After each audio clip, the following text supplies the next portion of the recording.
شريك لك. السلام علیکم ورحمۃ اللہ وبرکاتہ.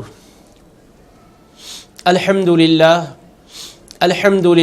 رب العالمین والصلاة والسلام على حبیبہ سید الانبیاء واشرف المرسلین وعلى آلہ الطیبین الطاہرین واصحابہ الاکرمین الافضلین وعلى من احبهم وتبعهم بإحسان اجمعین. اما بعد، فقال الله تعالى في كلامه العظيم: أعوذ بالله من الشيطان الرجيم، بسم الله الرحمن الرحيم. إن أول بيت وضع للناس للذي ببكة مباركا وهدى للعالمين فيه آيات بينات مقام إبراهيم ومن دخله كان آمنا ولله على الناس حج البيت من استطاع إليه سبيلا ومن كفر فإن الله غني عن العالمين. ناظرین کرام، اللہ رب العزت نے جن خوش نصیبوں کو، سعادت مندوں کو حج بیت اللہ اور ادائی عمرہ کے شرف سے مشرف فرمانے کے لیے یاد فرمایا ہے، انہیں ہر لمحہ اپنے پروردگار کے اس فضل و کرم پر شکر گزار رہنا چاہیے کہ وہ بیت اللہ شریف ادائی حج و عمرہ کے لیے جا رہے ہیں اور مدینہ منورہ نبی کریم صلی اللہ تعالیٰ علیہ وآلہ وسلم کے پاس صلاۃ و سلام عرض کرنے کے لیے جا رہے ہیں. چونکہ حج بیت اللہ کی سعادت سے مشرف ہونے والوں کو مختلف قسم کی باتیں بطور تربیت کی سمجھائی اور بتلائی جاتی ہے. من جملہ ان کے مناسک ہیں، احکام ہیں، آداب ہیں، طور طریق ہے. علاوہ ازیں ان کے پیش نظر حج کا پیغام بھی ہونا چاہیے کہ آخر حج سے ہمیں کیا درس ملتا ہے، کیا سبق ملتا ہے، اور ہم زندگیوں کو اس کی روشنی میں کیسے گزاریں. چنانچہ اللہ رب العزت کے ارشاد کو پہلے سامنے رکھیں. فرماتا ہے: ان اول بیت وضع للناس للذی ببکۃ مبارکا وہدی للعالمین. بے شک روئے زمین پر سب سے پہلا گھر جو بنایا گیا، وہ مقدس گھر وہ ہے جو مکہ مکرمہ میں تعمیر کیا گیا ہے. وہ اللہ کا گھر ہے، بیت اللہ شریف ہے، برکتوں کا سرچشمہ ہے، تمام جہانوں کے لیے مرکز ہدایت ہے. اس میں روشن نشانیاں ہیں، بطور خاص مقام ابراہیم ہے، اور جو اس میں داخل ہو گیا وہ امن والا ہو گیا. اللہ کی رضا کے لیے اور اللہ کی خوشنودی کے لیے اللہ کا حق ہے اس کے ان بندوں پر جو اس تک پہنچنے کی استطاعت رکھتے ہیں کہ وہ حج کیا کریں، اور جو اس کا انکار کر بیٹھے تو بے شک اللہ تمام عالموں سے بے نیاز ہے. اب یہاں پر جس نقطے کی طرف میں آپ کی توجہ مبذول کروانا چاہتا ہوں وہ یہ ہے: ان اول بیت وضع للناس للذی ببکۃ مبارکہ. بے شک سب سے پہلا وہ گھر جو لوگوں کے لیے بنایا گیا، وہ گھر وہ ہے جو مکہ مکرمہ میں ہے. للذی ببکۃ مبارکہ، مکہ مکرمہ میں ہے، وہ برکتوں والا ہے اور ہدایت کا سرچشمہ ہے تمام عالموں کے لیے. تو اب آپ مناسک حج کے بارے میں معرفت اور جانکاری حاصل کر چکے ہیں، تو اب یہ بھی سمجھیں کہ آپ کو کیا اسباق اور دروس وہاں سے حاصل کرنے ہیں اور زندگی میں اس کو نافذ اور جاری کرنے ہیں. تو پہلی بات تو یہ ہے کہ یہ ندائے خلیل اللہ پر آپ جا رہے ہیں، اور یہ مکہ مکرمہ کی پاکیزہ سرزمین پر جس رشد و ہدایت کے مرکز میں آپ جا رہے ہیں، وہ رشد و ہدایت کا مرکز بنا کیسے؟ اللہ تبارک و تعالیٰ نے سیدنا ابراہیم خلیل اللہ علیہ السلام کو بہت آزمائشوں میں ڈالا. ارشاد ہے: وَإِذِ ابْتَلَىٰ إِبْرَاهِيمَ رَبُّهُ بِكَلِمَاتٍ فَأَتَمَّهُنَّ. اور یاد کیجئے جب کہ ابراہیم علیہ السلام کو ان کے پروردگار نے چند باتوں سے آزمایا، اور وہ ساری آزمائشوں میں مکمل طور پر اترے اور انہوں نے کامیابی حاصل کی. امتحان رب نے لیا، نتیجہ بھی رب نے سنایا کہ رزلٹ یہ ہے کہ انہوں نے ان ساری باتوں کو پورا کر دکھلایا. فَأَتَمَّهُنْ قَالَ إِنِّي جَاعِلُكَ لِلنَّاسِ إِمَامًا. تو اللہ نے فرمایا بے شک میں آپ کو تمام انسانوں کا مقتدی بنانے والا ہوں.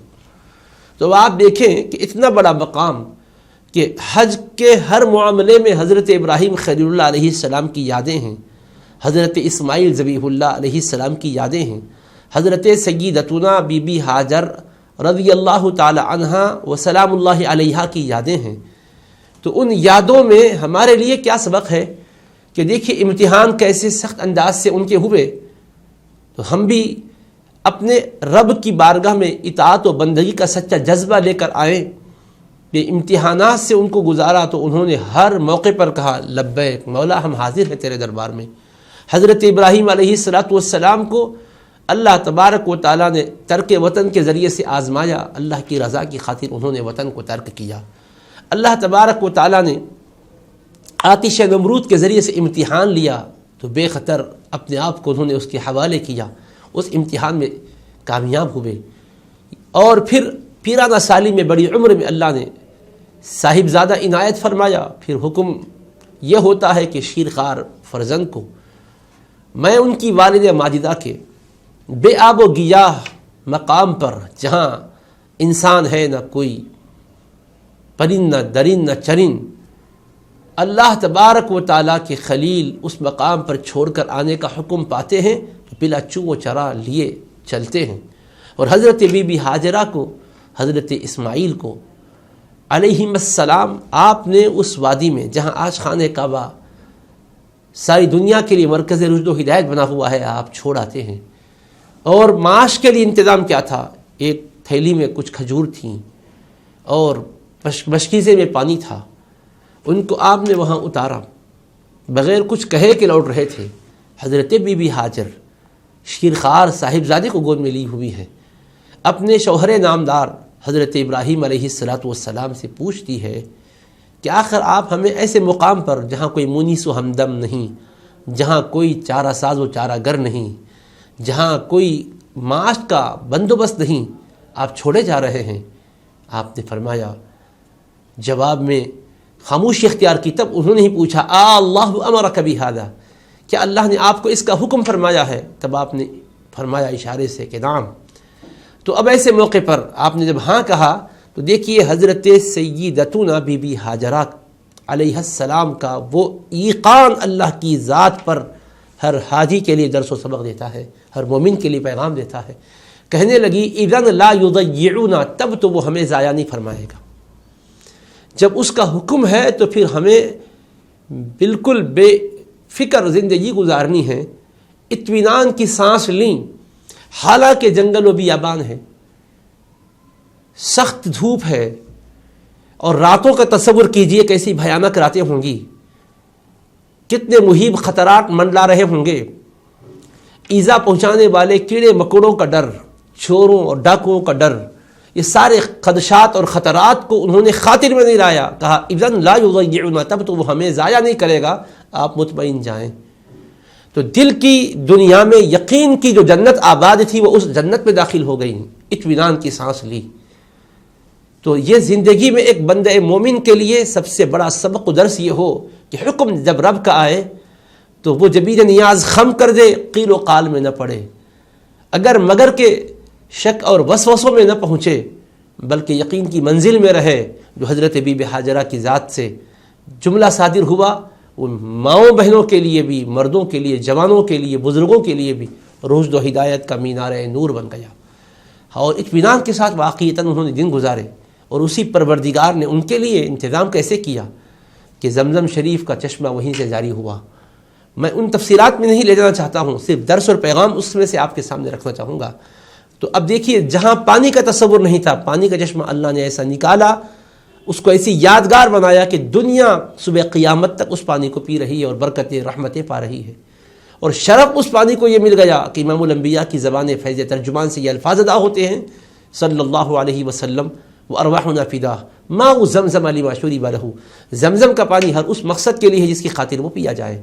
تو آپ دیکھیں کہ رسول پاک علیہ الصلوۃ والسلام کی امت کے لیے کیسا درس و سبق ہے کہ بی بی ہاجرہ کی یادیں اس میں قائم کر دی گئی اور وہ یقین کی منزل سے گزرنے کے لیے کہا گیا۔ اور پھر حضرت بی بی ہاجرہ کے ساتھ حضرت اسماعیل کا بھی دیکھیں امتحان، جب وہ چلنے کے لائق ہو گئے، حکم آتا ہے کہ اپنے شہزادے کو ہماری راہ میں ذبح کریں، قربان کریں، بلا چوں و چرا حضرت خلیل اپنے صاحبزادے کو لے کر مینا کی وادی میں چل پڑے۔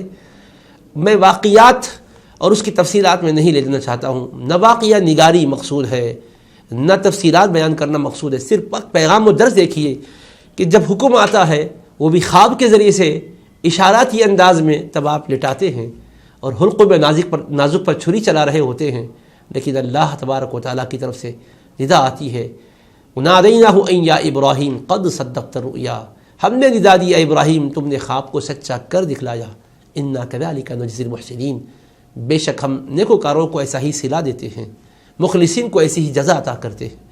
اور اللہ نے ان کی یاد کو باقی رکھ دیا اور قیامت تک آنے والوں کے لیے اس یاد کو باقی رکھنے کے لیے قربانی کو مقرر فرمایا۔ دمبے کی قربانی یہ دراصل وہ یاد دلانے والی ہے۔ تو حجاج جب مینا کی وادیوں میں پہنچ کر جمرے کی رمی کرنے کے بعد 10 تاریخ کو قربانی دیتے ہیں تو ان کے سامنے یہ منظر ہونا چاہیے کہ ہم کو ہر خواہش کی قربانی اللہ کی رضا کے لیے دینی ہے۔ جمرات پر جب رمی کر رہے ہوتے ہیں تو یہ خیال ہو کہ ایک علامتی میں جمرے پر رمی کیا کر رہا ہوں، دراصل اللہ اس کے رسول کے احکام کے خلاف ہر جذبے پر رمی کر رہا ہوں، اور میں یہ فیصلہ کر رہا ہوں کہ میرے اللہ شیطان نے، نفس نے مجھ کو ورغلا کر تباہ و تاراج کر دیا، اب میں وعدہ کرتا ہوں کہ میں اس کی راہ پر نہیں چلوں گا، میں حضرت نبی پاک علیہ السلام کی اتباع میں زندگی گزاروں گا، حضرت خلیل اللہ کو اسوہ بناؤں گا، حضرت بی بی حاجرہ کو اسوہ بناؤں گا، اور اس اسوے کو جو ہمارے آقا نے اپنا اسوہ بنا کر ہمیں ہدایت دی ہے اس کے مطابق زندگی کو گزاروں گا۔ یہ عہد و پیمان لے کر آنا چاہیے۔ نبی کریم علیہ الصلاۃ والسلام کے جد امجد حضرت ابراہیم خلیل اللہ علیہ الصلاۃ والسلام، یہ قربانیوں میں کیا روح کار فرما تھی۔ قرآن میں آتا ہے اذ قال له ربه اسلم، جب ان کے رب نے ان سے کہا کہ سر جھکاؤ میرے حضور میں، قال تو کہا اسلمت لرب العالمین، میں تمام عالموں کے پروردگار کی بارگاہ میں اپنی جبی نیاز خم کر چکا۔ جب حضرت ابراہیم و اسماعیل علیہ السلام کو قربانی کی منزلوں سے گزرنا پڑا، آپ کو اپنے شہزادے کو قربان کرنے کے لیے کہا گیا اور اسماعیل کو ذبح کے لیے قربانی پیش کرنے کے لیے کہا گیا، قرآن کہتا ہے فلما اسلما وتلہ للجبین، پس جب دونوں متابع فرمان الہی ہو چکے، اپنی جبینیں نیاز بارگاہ یزدی میں خم کر دی، اور حضرت ابراہیم علیہ السلام نے ماتھے کے بل اسماعیل کو لٹایا، وتلہ للجبین، تو اللہ تبارک و تعالیٰ نے فرمایا ہم نے ندا دی کہ ابراہیم تم نے خواب کو سچا کر دکھلایا۔ تو یہ اطاعت اور انقیاد کا جذبہ جو اللہ نے انہیں بخشا تھا، ہمیں اس جذبے کو پیدا کرنا ہے۔ اس لیے فرمایا گیا ملت ابیکم ابراہیم، یہ تم اپنے والد بزرگوار ابراہیم علیہ السلام کی ملت کو سامنے رکھو، دیکھو کیا تھے، بل قل اللہ پاک فرماتا ہے ملت ابراہیم حنیفہ، وہ ابراہیمی ملت کو اپناؤ، سب سے کٹ کر اللہ کے ہو رہے۔ جب کہا کہ یا اللہ میں نے تیری بارگاہ میں سر جھکا لیا، تو حضرت ابراہیم علیہ السلام نے ہر خیال کو دل سے نکالا، ہر خیال کو ذہن سے نکالا، اپنے ذہن و دماغ کی ساری توانائیوں کو اپنے رب کی بارگاہ میں چکا دیا، اور اس کے سوا کوئی شے یاد نہ رہی۔ اور آپ نے جب اپنے شہزادے کو وہاں پر چھوڑا، اپنی زوجہ محترمہ کو چھوڑا، تو رب یزدی کی بارگاہ میں دعا کیا مانگی، ربنا انی اسکنت من ذریتی بواد غیر ذی زرع عند بیتک المحرم ربنا لیقیموا الصلاۃ، اے ہمارے پروردگار بے شک میں نے اپنی کچھ ذریت کو تیرے حرمت والے گھر کے پاس ایک بے آب و گیا وادی میں بسا دیا ہے، ربنا لیقیموا الصلاۃ، تاکہ اے ہمارے پروردگار یہ نماز قائم کریں۔ دیکھیں عبادت کرنے والے بن جائیں، یہ فکر ہوتی ہے حضرت ابراہیم کو۔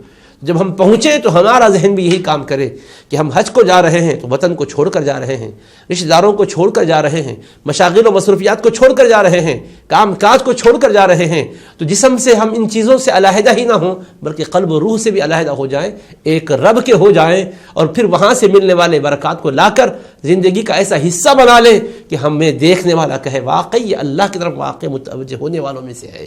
وہ حنیفیت کی بات آئی ہے کہ سب سے کٹ کر ایک کے ہو رہو، تو دیکھو پھر کیسی کامیابیاں ہوں گی۔ رزق کے اسباب کوئی تصور بھی کر سکتا تھا کہ جس جگہ کوئی انسان رہنے بسنے کا کوئی اس کا انتظام نہ تھا، آج دنیا کشا خانے کعبہ کو جا رہی ہے، وہاں پر جا کھانے کے لیے کوئی غذائی اجناس کا بندوبست نہ تھا، ارے پینے کے لیے اس مشکیزے کے سوا پانی کا بندوبست نہ تھا، آج وہی کا پانی دنیا کو سیراب کر رہا ہے، ساری غذائی اجناس موجود ہے، پوری دنیا کشا آتی ہے، کوئی بھوکا پیاسا آپ کو نظر نہیں آئے گا، کوئی پریشان حال نظر نہیں آئے گا، اور دنیا کو امن و سلامتی کا ایسا مرکز بتا دیا گیا ہے کہ دعا مانگی تھی کہ یا پروردگار اس شہر کو امن کا مرکز بنا دے. رب اجعل ھذا بلدا آمنا، پروردگارا اس کو امن کا شہر بنا دے. رب اجعل ھذا البلد آمنا، اس شہر کو امن کا مرکز بنا دے. آج بتائیے کتنا امن و سکون ملتا ہے انسانیت کو. انسانیت جب رنج و غم سے رنجور ہو کر پہنچتی ہے، اس مقدس سرزمین پر جانے کے بعد فکر و سوچ میں امن آ جاتا ہے، ذہن و خیال میں امن آ جاتا ہے، جان کو روح کو تسکین ملتی ہے. کیوں نہ ملے؟ رب کریم نے فرمایا ومن دخلہ کان آمنا، جو اس میں داخل ہو گیا وہ امن والا بن گیا. تو وہ امن کا مقام، تو جب امن والے بن چکے تو یہ عارضی امن اپنے حد تک نہ رکھے، امن و امان کو پھیلانے والے بن جائیں. اپنے وطن لوٹے تو اپنے متعلقین کو، وطن والوں کو امن و سلامتی کا پیغام دیں، امن و سلامتی کا پھریرا لہراتا رہے، اس کی جستجو اور فکر ہو. تو یہ ہے اس کے وہ دروس جس کے ذریعے سے ہم زندگیوں کو چمکا سکتے ہیں. ہم مکہ مکرمہ میں پہنچے، ہم نے خانہ کعبہ کا طواف کیا، اس کے ارد گرد ہم نے چکر کاٹے، ہم نے کعبے کے ارد گرد چکر کاٹ کر ہم نے کیا سبق سیکھا؟ اے اللہ، اس میں کوئی عقلی وجہ تو سمجھ میں نہیں آتی ہے کہ ایک بے سلوا لباس تیرا بندہ پہنا ہوا دیوانے کی طرح تیرے گھر کے ارد گرد گھوم رہا ہے، کہیں ٹھہرنے کا حکم میں ٹھہر رہا ہے، کہیں تیز چل رہا ہے، کہیں استلام کر رہا ہے. یہ ساری ادائیں محبت کی غمازی کرتی ہے کہ دل کے اندر تیری محبت ہے، جسم تو تیرے گھر کے ارد گرد گھوم رہا ہے، مگر مولا تو یہ گھر وہ نہیں ہے جو تجھ کو سما سکے. مولا تو ساری کائنات کا خالق و مالک ہے. لا مکان والے کے لیے کوئی مکان کیا استقرار کی جگہ بن سکتا ہے، مگر فرمایا یہ جا رہا ہے کہ ایک مرکز کو ہم نے تمہارے لیے بنایا ہے، اس کے پاس اس طرف رخ کر کے تم نمازیں پڑھو، اور اس مرکز کے ذریعے سے تمہارے دلوں کے اندر یہ کیفیت ہونی چاہیے کہ جیسا ہمارا جسم متوجہ ہوتا ہے، ہم چہرے کو اس کی طرف کر کے چہرے سے متوجہ ہو جاتے ہیں، دل بھی متوجہ ہو جائے، اور ہمارے دل میں کئی قبلے بنے ہوئے نہ رہیں. ایک قبلہ ہے بیت اللہ شریف، حکم ہے وَحَيْثُ مَا كُنْتُمْ فَوَلُّوا وُجُوهَكُمْ شَطْرَهُ، تم جہاں کہیں رہو اسی کی طرف رخ کر کے نمازیں پڑھتے رہو. تو صرف 5 وقت کی نمازوں کے حد تک کعبے کی طرف رخ نہ رہے، ہمیشہ رب کعبہ کی طرف انسان متوجہ رہے. اس لیے حکم کیا آتا ہے فَلْيَعْبُدُوا رَبَّ هَذَا الْبَيْتِ الَّذِي أَطْعَمَهُم مِّن جُوعٍ وَآمَنَهُم مِّن خَوْفٍ. انہیں چاہیے کہ وہ اس گھر کے رب کی عبادت کریں جس نے خوف کی حالت سے انہیں امن عطا کیا، بھوک کی حالت سے ان کے لیے غذا اور خوراک کا بندوبست کیا، کھلایا پلایا، بھوکوں کو کھلایا، خوف کے ماروں کو امن و سلامتی عطا فرمایا. تو ضرورت اس امر کی ہے کہ اے بیت اللہ شریف کا قصد کرنے والوں، اے روضہ رسول کا قصد کرنے والوں، یہ نعمتوں برکتوں کو وہاں سے آپ پانے کے بعد زندگیوں کو اپنی ایسے بنائیں کہ واقعتاً حج کرنے والے کو دیکھیں تو ایک زندگی اس کی لوگوں کے لیے رشد و ہدایت کی زندگی بن جائے کہ کیا پاکیزہ شخص ہو گیا، بول پر کنٹرول ہے، اپنے معاملات میں کتنا توازن ہے، اخلاق میں کتنی ملاطفت ہے، کتنی نرمی ہے، زبان میں کتنی حلاوت ہے، گفتگو میں کتنی مٹھاس ہے، خلق کتنے احسن اور افضل ہیں اس کے. یہ چیزیں ہمارے اندر پیدا ہونی چاہیے. اور آپ دیکھیے ایک ہی لباس میں ہر کوئی وہاں اللہ کے دربار میں لبیک کی صدائیں بلند کر رہا ہے. کوئی وقت کا بادشاہ بھی ہے تو وہ بھی وہی بے سلی ہوئی 2 چادروں میں ہے، اگر کوئی وزیر ہے وہ بھی اسی چادر میں ہے، کوئی امیر ہے وہ بھی اسی چادر میں ہے، کوئی فقیر ہے وہ بھی اسی چادر میں ہے، کوئی علامت الدہر ہے تو وہ بھی اسی چادر میں ہے، اسی لباس میں ہے، بے سلی ہوئی 2 چادروں میں ہے. کوئی اگر جاہل و اجہل ہے تو وہ بھی وہی بے سلی ہوئی 2 چادروں میں ہے. تو بتایا جا رہا ہے ایک انسان ہر وقت تو اپنے مختلف قسم کے لباس کو پہنتا رہا، لیکن اس لباس کو پہننے کے بعد تیرے دل کا حال کیا ہوتا ہے؟ ہر آدمی محسوس کرتا ہے کہ مجھے اپنی حقیقت کا اندازہ اب ہوا کہ میں کیا ہوں. اور یہ یقیناً احرام کی چادریں ہمیں موت کی یاد دلا دیتی ہے کہ آج ہم نے اپنی مرضی سے ان چادروں کو پہنا ہے، ایک وقت آئے گا ہمارے جسم سے لباس اتارا جائے گا اور ہمیں ایسی ہی بے سری چادروں میں لپیٹ دیا جائے گا. اور آج ہمیں ہوائی جہاز میں بٹھا کر خدا حافظ کر دیا گیا، ایک دن ڈولے میں بٹھایا جائے گا، جنازے میں ہمیں لٹایا جائے گا، اور پھر 4 لوگ کندھا دیں گے، پھر قبر میں اتار کر ہمیں خدا کے فضل و کرم کے حوالے کر دیں گے. تو یہ مناظر اس منظر کو یاد دلانے والے ہیں. یہ چیزیں ہمارے دل پہ دستک دیں گی تو پھر دل کے اندر ایک عجیب ولولہ پیدا ہوگا، ایک محبت پیدا ہوگی. اور ہم جو ہے احرام کی حالت میں جھگڑے سے بچتے رہے، لڑائی سے بچتے رہے، گالی گلوچ سے بچتے رہے. فرمایا جا رہا ہے دیکھو تم ایک مخصوص وقت کے لیے ان چیزوں سے اپنے کو بچا کر یہ ثابت کر چکے ہیں کہ تم اپنے کو چاہو تو بدی سے روک سکتے ہو، بقیہ زندگی میں بھی اس کورس سے فائدہ اٹھاؤ. یہ تمہارے لیے تربیتی کورس ہے. اس نصاب کی تکمیل کے بعد اب تم ایسے بن جاؤ کہ تمہاری وجہ سے لوگوں کو پاکیزگیاں ملے, کبھی کوئی جھگڑا نہ ہونے پائے. زبان سے گندے الفاظ نہ نکالا کرو, زبان محبت کی ترجمانی کرنے والی ہو. اور پھر آپ دیکھیں عرفات میں پہنچتے ہیں, سارے کے سارے ایک ہی دربار میں اور ایک ہی میدان میں ٹھہرے ہیں, اور کوئی کسی کو کسی شے کا خیال نہیں ہے تو یہ کہ میرے رب سے مجھ کو بخشش کی خیرات مل جائے, رحمت کی سوغات مل جائے. اس کے لیے سب الحمدللہ آہ و زاری کر رہے ہیں, اللہ سے التجائیں کر رہے ہیں, معروضات کر رہے ہیں. تو اب یہ بھی ہمارے لیے سبق و درس ہے کہ آج عرفات کے میدان میں کھڑے ہیں, ایک دن ہمیں اسی طرح محشر کے میدان میں اللہ کے حضور کھڑا ہونا ہوگا. نفسا نفسی کا عالم ہوگا, کوئی کسی کا پرسان حال نہ ہوگا. اس محشر کو ہم فراموش نہ کریں. تو یہ ہمیں محشر کے منظر کو بھی یاد دلاتا ہے, زمزم کا پینا آب کوثر کو یاد دلاتا ہے, اور مینا کی وادیوں سے گزرنا اور مزدلفہ میں رات گزارنا, یہ ساری اللہ کی معرفت کی اور اللہ تبارک و تعالیٰ کی ذات تک پہنچنے کے لیے وسیلے بننے والے مقامات ہیں. اور ان کے ذریعے سے بندہ واقعتاً یہ ساری چیزوں کو غور کرے, زندگی میں انقلاب آئے گا.